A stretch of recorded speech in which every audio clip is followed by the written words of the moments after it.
The sound wasn't normal. It was too sharp, too deliberate. A hard knock rattled my front door just after dusk, when my kids were still playing with their scooters in the driveway. I opened it and found her standing there, Karen, the self-appointed queen of our HOA. Her arms were crossed, lips pursed so tightly it looked like she was trying to keep venom from spilling out. "You need to remove those toys," she snapped, jabbing a manicured finger toward the scooters, chalk drawings, and the small basketball hoop my son had set up near the garage. "They're community violations. They make the street look messy." I didn't say anything at first. I just let her words hang there, the evening air carrying the faint sound of my kids' laughter. It was absurd. Those toys weren't abandoned. They were signs of life, of family, of kids being kids. "My children are playing," I finally said, voice steady. "That's not a violation." Her eyes narrowed, the way a predator sizes up prey. "It is if I say it is. And trust me, I'll make sure the board backs me up. You don't want to make an enemy of me." I had seen enough of Karen's antics before, writing notes to neighbors about lawn height, snapping photos of trash bins she thought were out too early, even yelling at a teenager for parking too close to the curb. But this time, her crusade had landed directly at my doorstep, and it wasn't about grass or garbage. It was about my kids. The rest of the evening, I kept replaying that moment in my head. My daughter had asked me why the mean lady was so mad at her scooter. I gave her a simple answer, because some people forget what it's like to be a kid. But beneath that calm response, I felt something shift inside me. This wasn't just an annoyance anymore. It was a threat to my family's peace. I went through the HOA handbook myself later that night, every page crisp under the lamplight. No mention of toys, no rule against chalk drawings, nothing about a basketball hoop in the driveway. She was bluffing, or worse, she was trying to weaponize her position. That realization hardened my resolve. Just as I was closing the binder, I heard it, a soft rustle outside. Then, the unmistakable crunch of footsteps on gravel, right by my window. I froze, every instinct sharpened. The crunch of gravel wasn't just random. Someone was pacing near my window. I moved quietly through the living room, the faint glow of the streetlight cutting across the blinds. A shadow shifted just beyond the glass. I yanked the curtain back fast. Karen. She stood there with her phone raised, snapping pictures of the side of my house as if she were some kind of code inspector. I pushed open the window. "You've got 3 seconds to step off my property." She didn't flinch. Instead, she smirked. "Documenting violations," she said coolly. "The board needs evidence." Then she disappeared into the night, her phone screen glowing like a firefly.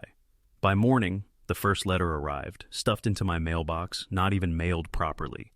Violation notice: outdoor toys obstructing community aesthetics. Fine, $150. At the bottom, a scrawled signature: Karen, HOA President. That's when I knew this wasn't just about rules. It was about power. Neighbors noticed too. At the bus stop, one mother whispered, "She's after you now? Be careful. She gets the board to gang up." Another dad, quieter, slipped me a nod. "If anyone can push back, it's you." The subdivision felt divided, curtains twitching, whispers passing from porch to porch. Some were too afraid to speak. Others were waiting to see if I'd bend.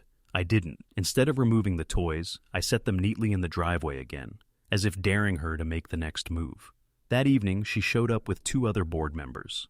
Clipboards in hand, Teal. Hay strutted around my property like it was an official inspection.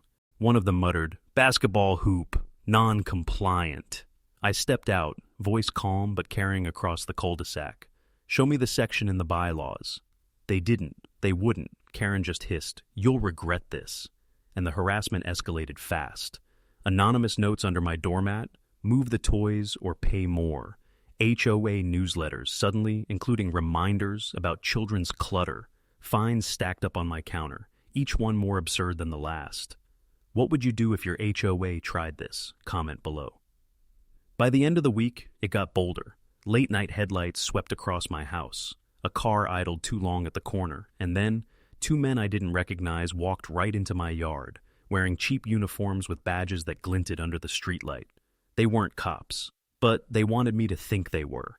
The so-called officers didn't knock. They didn't announce themselves. They just strolled across my yard like they owned it. flashlights cutting across the grass, badges swinging on thin chains that looked like they'd come from a costume shop. My instincts kicked in. I stepped out onto the porch, keeping my posture calm but squared. "Evening. Can I help you, gentlemen?" The taller one spoke, his voice flat and rehearsed. "We've had reports of violations. We're here to document evidence for the homeowners association. Not police, not even security, just muscle and knockoff uniforms." "You're trespassing," I said evenly. "Step off my property, now." The shorter one smirked, raising his phone to record. "Sir, refusal to cooperate can escalate fines. You really want to go down that road?" Behind them, I spotted Karen's SUV parked half-hidden under a tree. She was watching, waiting to see me bend. I didn't move. I let silence hang heavy until they shifted uncomfortably. Then I spoke again, low and firm. "Here's the part you don't understand. I key. Now the law. Impersonating an officer carries prison time. And I've already got your faces on my cameras." Their smirks faltered. A beat of hesitation passed, the tension thick as rope ready to snap. From the upstairs window, my son's voice broke through. "Dad, what's happening?" The taller man turned his flashlight up toward the window. That was it. The line crossed. I stepped forward, closing distance until I was inches from him. "You point that light at my family again, and you'll regret it." My voice didn't rise, but the steel in it made him lower the beam fast. They muttered something about finishing documentation and turned back toward the street. Karen's SUV peeled away as soon as they did, her silhouette caught in the glow of the dashboard. But the damage was done. My kids had seen strangers stalking our yard under the cover of authority. My wife's face was pale, watching from the doorway. "They're not going to stop, are they?" she whispered. "No," I admitted. "They're going to push until I push back harder." That night, I tightened every lock, checked every camera feed twice. The house felt surrounded by invisible pressure, like the calm before a storm. Near midnight, the sound came again, this time sharper. Not footsteps, not whispers. Wood splintering. Someone was trying to force the side gate open. The crack of wood echoed like a gunshot in the quiet night. I moved fast, silent, years of drilled muscle memory guiding me. I grabbed the heavy flashlight I kept by the door, not just for light, but for leverage, and slipped through the side exit of the garage. The gate was half open, splinters hanging where the latch had been forced.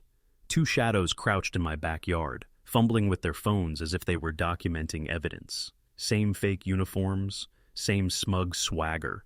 "Step away from my property," I commanded, my voice cutting through the dark, like a blade.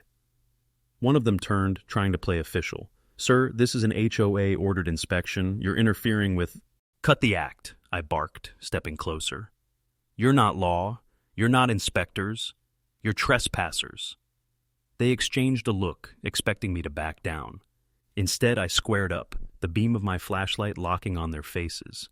My cameras caught everything, their cheap badges, their startled eyes. "You've got 30 seconds to leave before this becomes a police matter," I said flatly. They laughed, but it was thin, nervous. One reached for his phone. The other muttered, "Karen said you'd fold." That name lit a fire in me.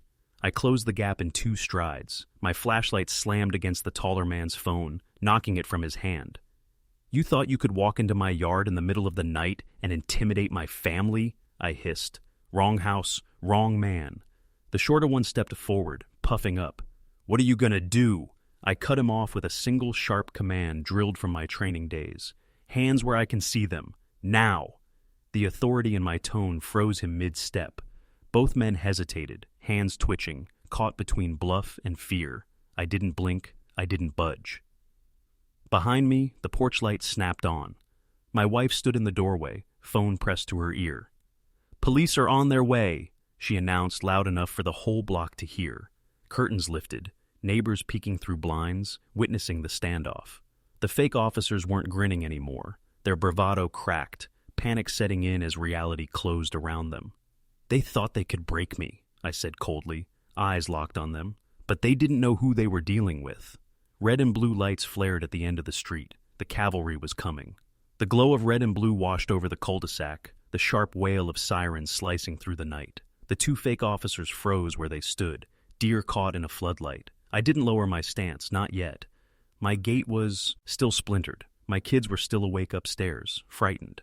2 real officers stepped into the yard, hands hovering near their holsters. "What's going on here?" one demanded. I answered first, voice steady. "These two broke into my yard claiming to be HOA inspectors. They're not law enforcement. They've been trespassing and impersonating officers." The taller imposter stammered, "We were just checking," but the second officer cut him off. "Badges. Now." The flimsy chains came off their necks, tossed into the grass like the plastic trinkets they were. The cops didn't need much more. Within seconds, the imposters were cuffed, their protests turning into panicked babble. That's when Karen arrived, her SUV creeping back up the street, headlights dimmed, as though she could slink into the chaos unnoticed. But the neighbors had gathered now, whispering from their porches. Everyone saw her. I pointed directly at her car. "She sent them." Karen tried to back away, but the officers flagged her down. She climbed out, face flushed, words spilling fast. "I didn't know they'd go that far. It was just supposed to be a compliance check. He's been hostile, refusing rules." One officer shut her down quick. "Ma'am, you instructed individuals to impersonate law enforcement? That's a criminal act." The look on her face was priceless, self-righteous certainty curdling into dread. The neighbors who had once been too scared to speak finally did. A mother called out, "She harassed my daughter last month." Another neighbor shouted, "She's been abusing her power for years." The tide had turned. The whole street stood as witnesses. Karen was led away in handcuffs, her empire crumbling in front of her eyes. The imposters were shoved into the back of the cruiser, and for the first time in weeks, the night felt clean, the air lighter. The following weeks sealed the victory. Formal charges were filed: trespassing, impersonation of officers, harassment. The HOA board dissolved under investigation, their authority stripped bare. A new committee formed, this time led by reasonable neighbors, not tyrants. My kids rode their scooters freely again. Chalk drawings bloomed on the sidewalks, laughter echoing where fear used to linger. One evening, months later, I walked past the entrance of the subdivision. The old HOA sign was gone, replaced with nothing but a clean stretch of brick wall, freedom in its purest form. I paused at the end of my driveway as the sun dipped low, the neighborhood bathed in gold. As the sun set over the cul-de-sac, the only sound left was silence, the kind of silence you earn after a battle won.